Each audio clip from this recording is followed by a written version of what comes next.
Bienvenidos a Ifa Stories, donde la sabiduría ancestral se une con la narración moderna. Adéntrate en el mundo sagrado de Ifa, el sistema espiritual yoruba, donde cada historia encierra el poder de la adivinación, el destino y un profundo conocimiento cultural. Acompáñanos mientras desvelamos los misterios de los orishas, las fuerzas divinas que guían nuestro camino, Orunmila, los irunmoles y muchos más.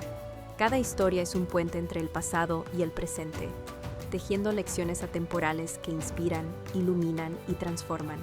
Abraza la sabiduría, honra la tradición y embárcate con nosotros en el corazón de Ifa.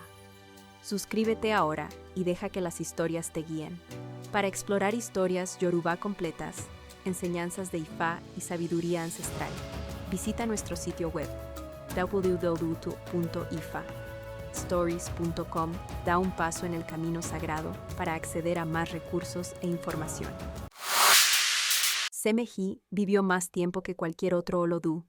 Los Olodús, es decir, los 16 apóstoles principales de Orunmila, tenían la costumbre de ir al río para lavar los signos de la vejez avanzada de sus cuerpos.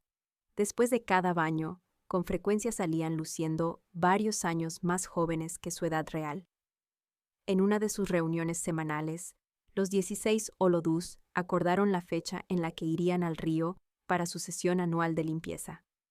Al regresar a casa de la conferencia, Semeji invitó a uno de sus awos, llamado Jere Salú Jere, para que le hiciera una adivinación respecto al próximo viaje al río. Se le aconsejó que ofreciera un chivo a Esu, debido a los beneficios que le esperaban en el río. Él realizó el sacrificio sin demora alguna. En el día señalado, los 16 Olodús se reunieron en el río y comenzaron a zambullirse por orden de antigüedad. A cada uno se le requería hacer 3 zambullidas en el río. Cuando le llegó el turno a Semeji, siendo el 15º Olodú, se zambulló por primera vez y salió del agua con un pescado seco en la mano izquierda y un pescado fresco en la mano derecha. Hizo una segunda zambullida y emergió con una tela blanca en la mano izquierda y una tela negra en la derecha. En su tercera y última zambullida, salió con 200 caurís en la mano izquierda y cuentas en la mano derecha.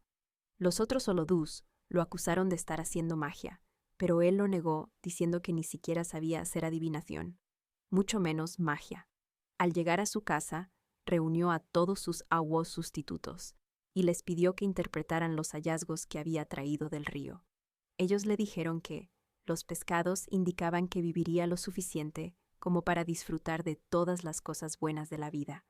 Las telas significaban que viviría en paz y armonía hasta el fin de su vida, la cual sería muy larga. Los caurís y cuentas significaban que viviría una vida próspera y abundante. En verdad, llevó una vida plena y vivió más tiempo que cualquier otro Olodú sobre la tierra.